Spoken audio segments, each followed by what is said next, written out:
Polícia Federal pontuou nos últimos governos progressistas como uma grande organização do Estado Nacional, com grande prestígio, tanto nacional como internacional. Mas, ultimamente, a polícia teve a sua imagem um tanto questionada pelo seu envolvimento, né, em vazamentos seletivos da chamada Operação Lava Jato. Nós hoje vamos abordar este tema no Café na Política da TV Cidade Livre de Brasília, canal 12 da NET. E para isso chamamos um especialista, um expert, alguém lá de dentro, que é Flávio Werneck. Flávio, é um prazer tê-lo aqui. Prazer é todo meu, Francisco. Agradeço a oportunidade de a gente bater um papo não só sobre Lava Jato, mas sobre estrutura de investigação que nos leva a eventuais vazamentos como citados por você e outros pontos sobre a prestação de serviço, segurança pública à sociedade. E à coletividade, tá. O Flávio é presidente do Sindicato dos Policiais do Distrito Federal e diretor também, né, da Federação Nacional dos Policiais.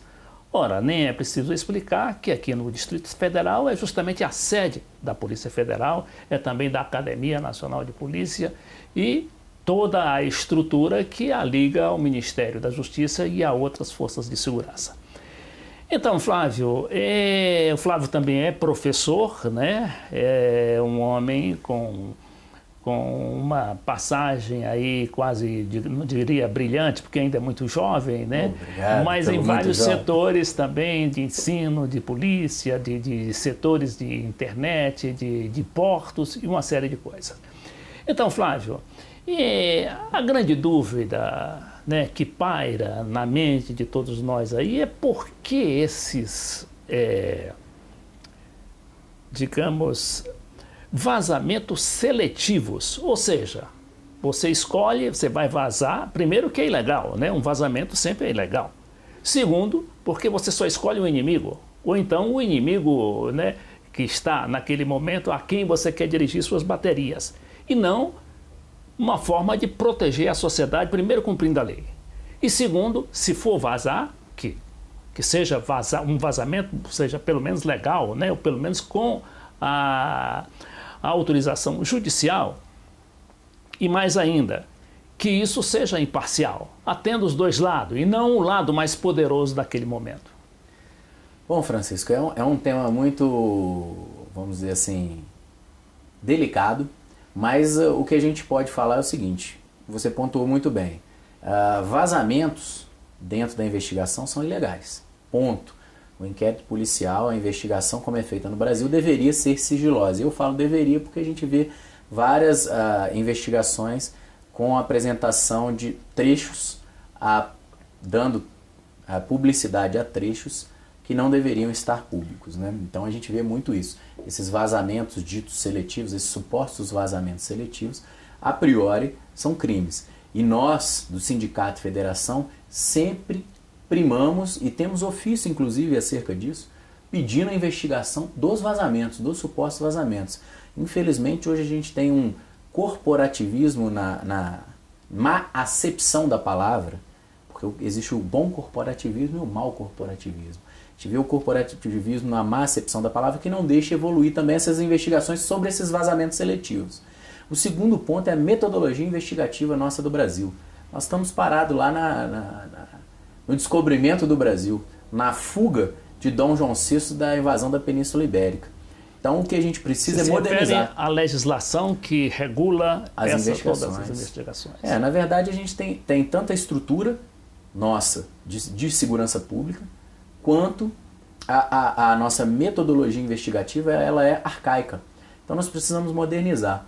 Nós brigamos muito para isso, nós temos aí a necessidade de evoluir nisso aí.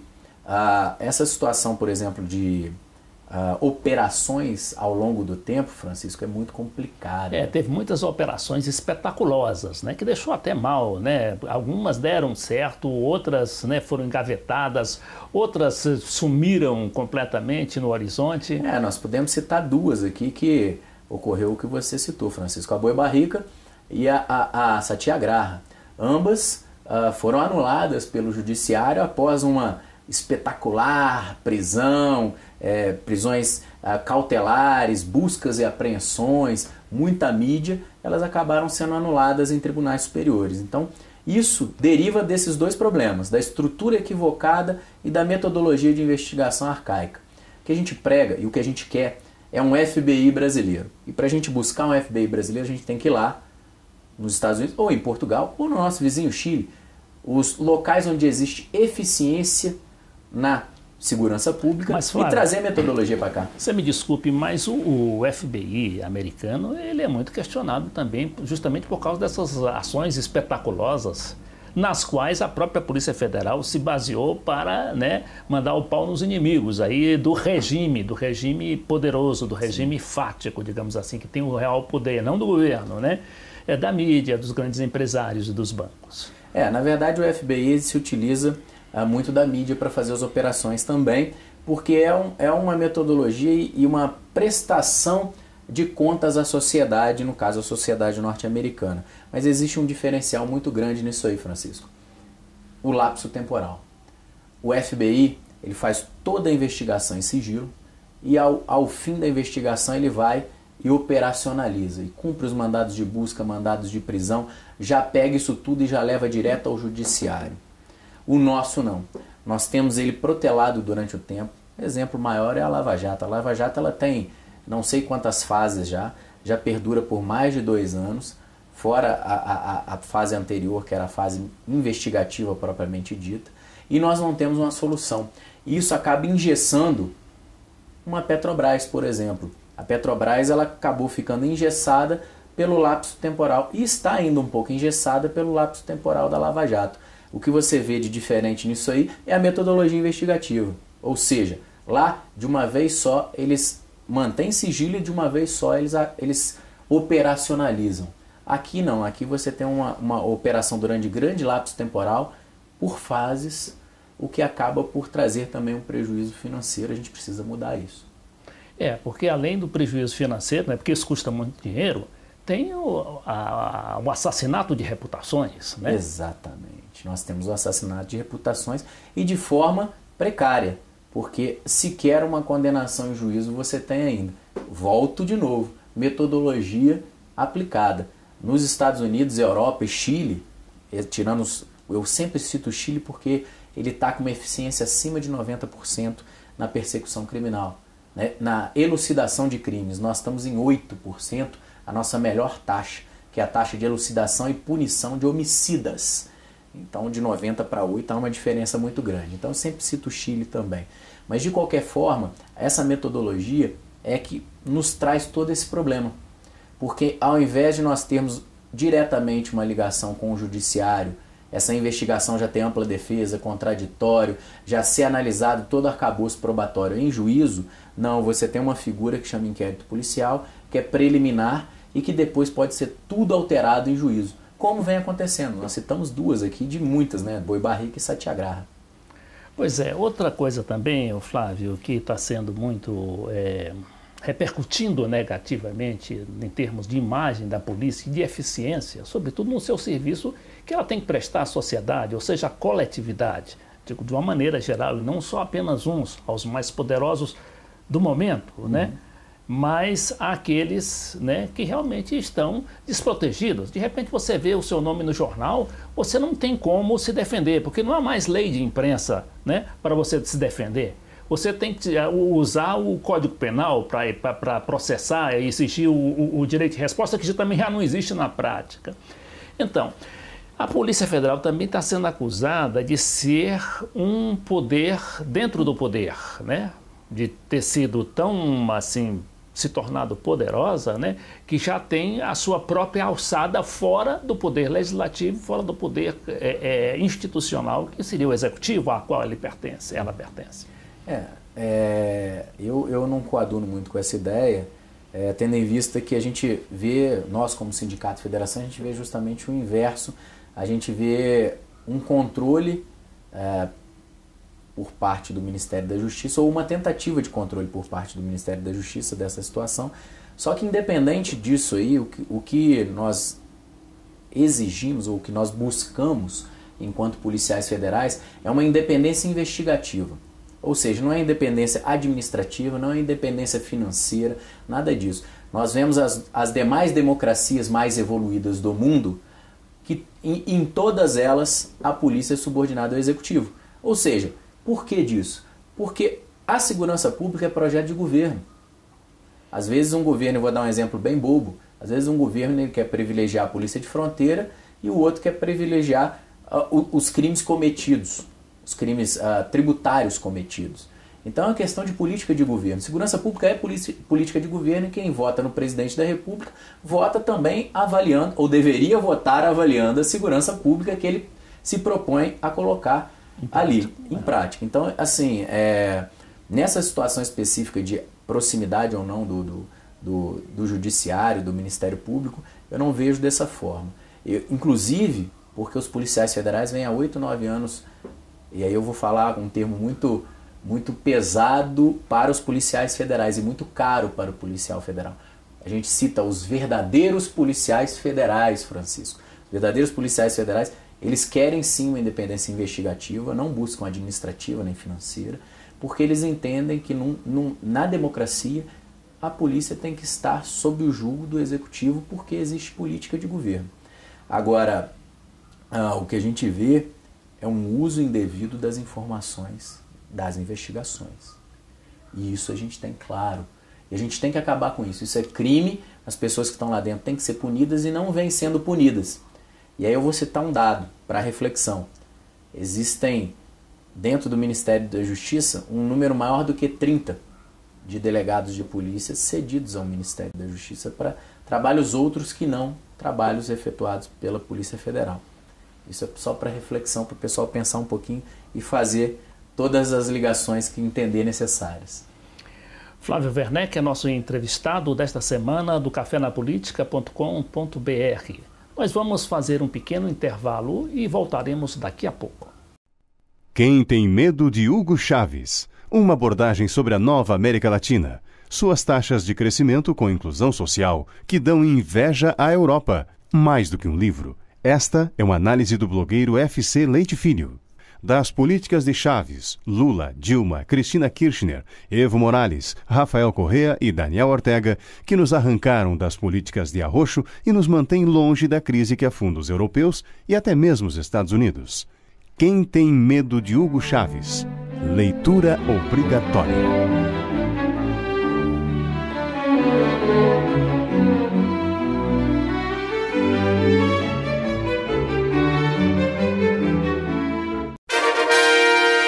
Desafios brasileiros na era dos gigantes. É um clássico de nossa literatura política. Seu autor, o embaixador Samuel Pinheiro Guimarães, focaliza cada um dos 12 capítulos do livro numa série de entrevistas ancoradas pelo jornalista Beto Almeida, TV Cidade Livre de Brasília, levando a você a informação que não chega pela mídia tradicional.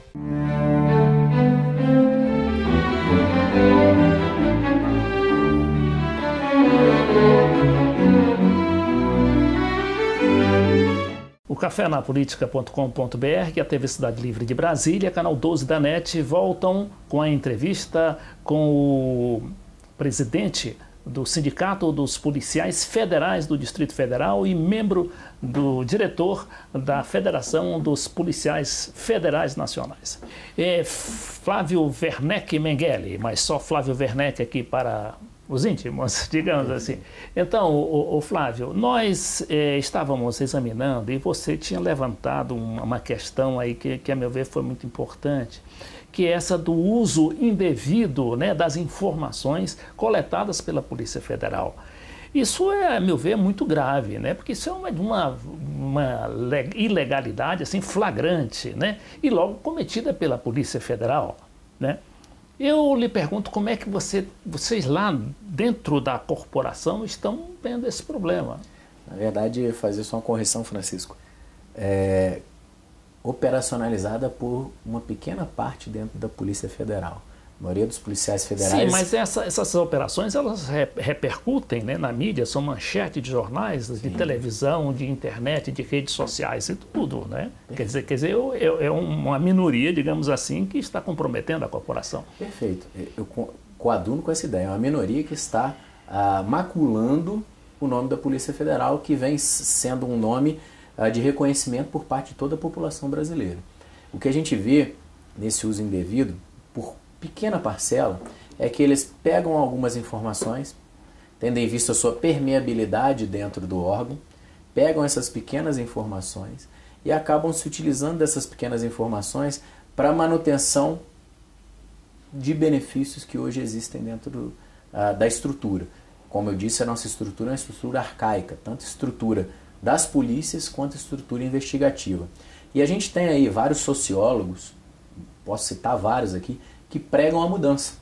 Nós temos aí dois ex-secretários de Segurança Pública, secretários nacionais de Segurança Pública, tanto Balestreri quanto Luiz Eduardo Soares, que pregam as mudanças.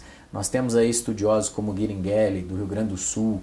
Nós temos o próprio alguns secretários estaduais que querem essa mudança.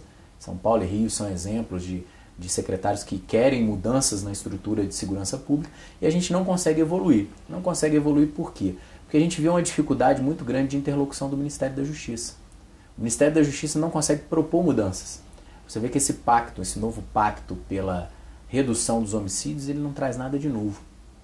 Não traz nenhuma metodologia aplicada em lugares onde o índice é baixo para dentro do país. Então, essas informações elas são utilizadas indevidamente, devem ser apuradas, as pessoas devem ser punidas e isso não vem ocorrendo de uma forma muito firme, acho que por dificuldades do Ministério da Justiça. Flávio Werneck, a gente que é mais velho, né, a gente profissional antigo do jornalismo, a gente acompanhou, né, eu acompanho, eu leio muita história, não é da minha época, mas eu lembro que os organismos de segurança, não era chamada Polícia Federal, acho que era o Departamento Federal de Segurança Pública na época do Juscelino, na época do Getúlio, né, antes do Getúlio.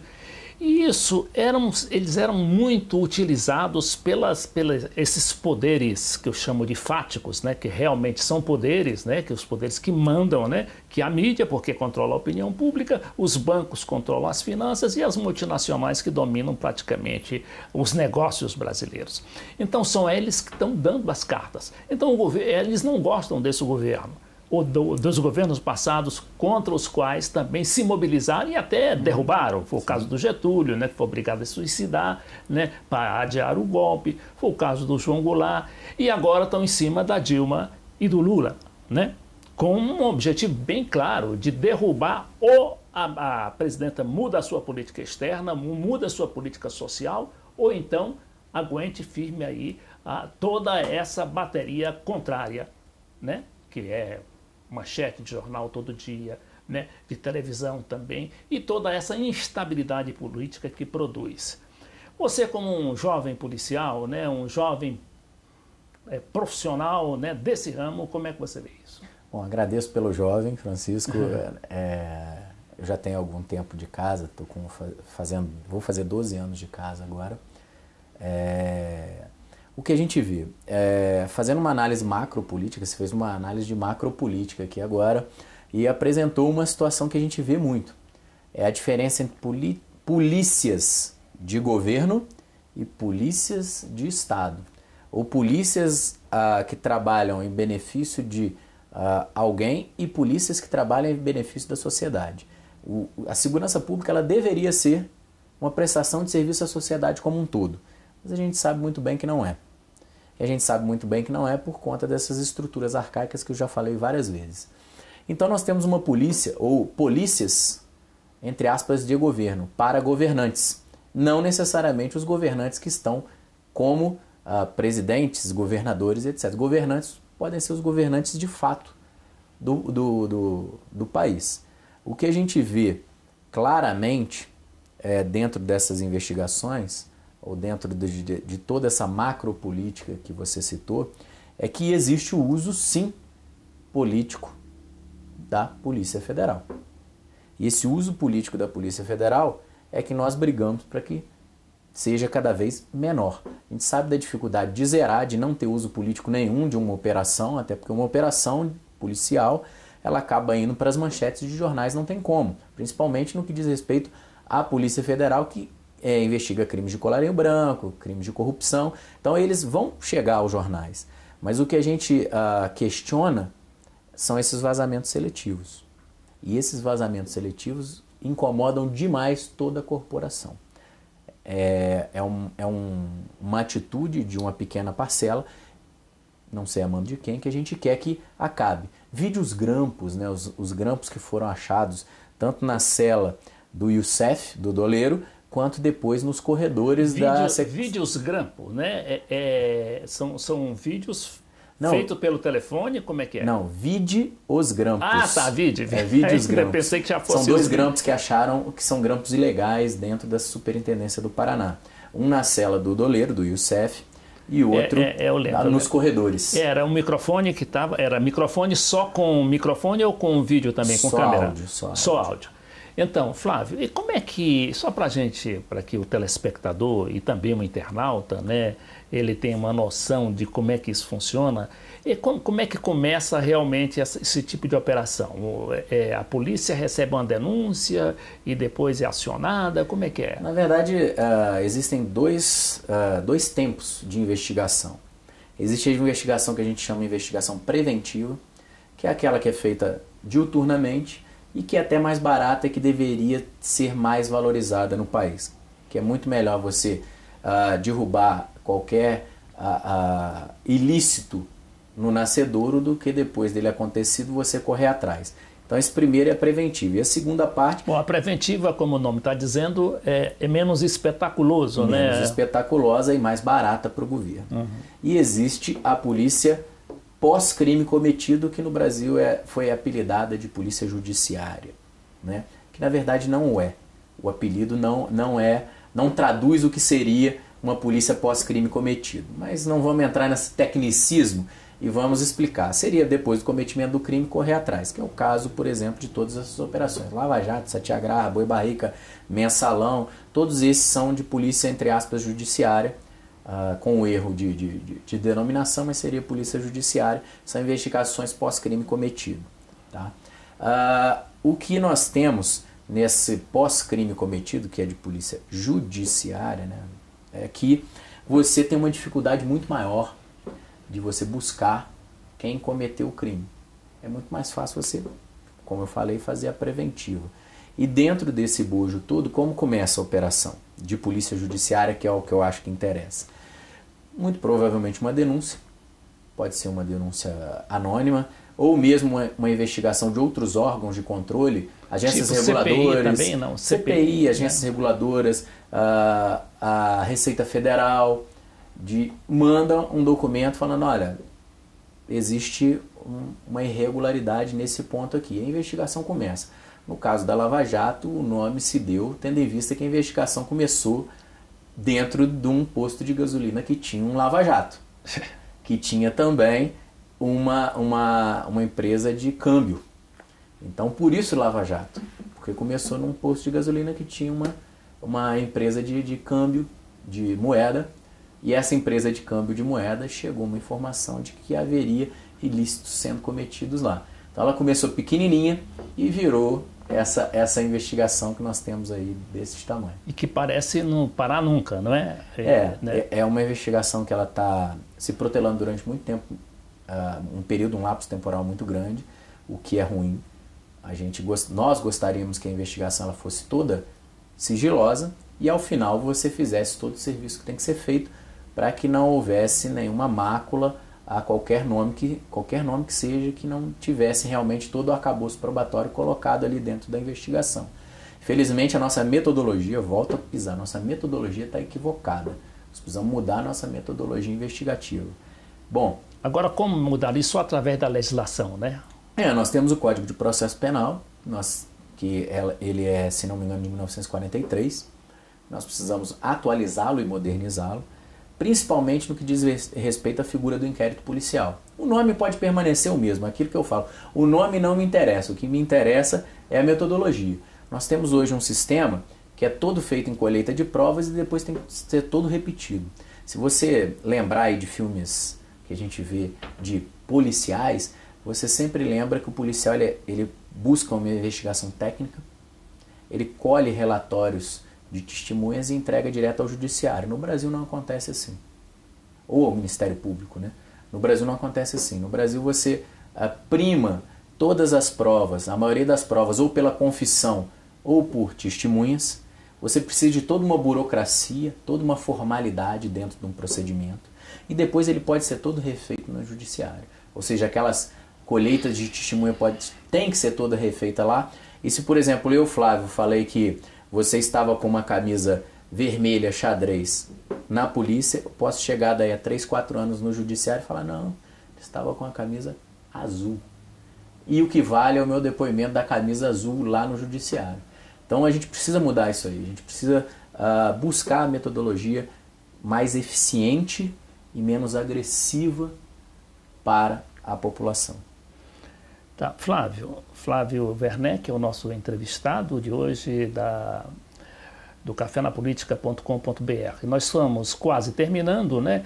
E só para lembrar que essa Operação Lava Jato, ela não prejudicou só reputações, não só destruiu reputações, ela também causou milhares de desemprego, milhares de pessoas perderam o emprego, né?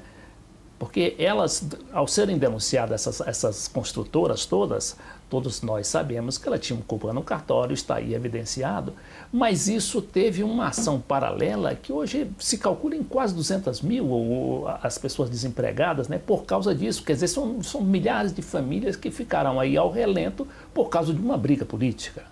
Realmente isso é verdade e é aquilo que a gente vem repisando.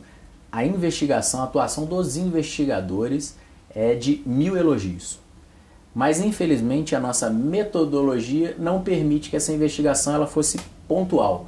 Ou seja, ela fosse em cima das pessoas que deveriam ir, seja ela quem for, sem saber se é o mais rico ou o mais pobre. Mas que fosse as pessoas que realmente têm a famosa culpa no cartório, fizesse as prisões devidas, mas que não atingisse, não tivesse o efeito de atingir reflexamente a economia brasileira. E isso é um problema de metodologia de investigação. Como eu vou repisar e vou falar isso sempre. Ou nós modernizamos, ou nós vamos ter 10, 15, 20, 30, 40 operações dessa mesma forma e com efeitos muito parecidos. Efeitos de crise prolongadas e que afetam a economia do país. Nós temos que mudar essa nossa metodologia. Ou nós vamos, Francisco, a cada operação dessa, vultosa, nós sabemos que podemos ter várias operações vultosas ou não, mas a cada operação dessa tem uma crise, além de uma crise ali pontual, em cima daquelas pessoas que cometeram o ilícito, nós vamos ter o reflexo. Ou seja, uma crise política, uma crise econômica, uma crise financeira, uma crise fora do país. Nós temos alta violenta do dólar. Alta violenta. Então a gente precisa modernizar. E nós temos projeto para modernizar. O que falta é coragem e vontade política para isso. Então, nós assim chegamos ao final desta entrevista com Flávio Werneck, presidente do Sindicato de Policiais do Distrito Federal. Policiais Federais, ou seja, PF.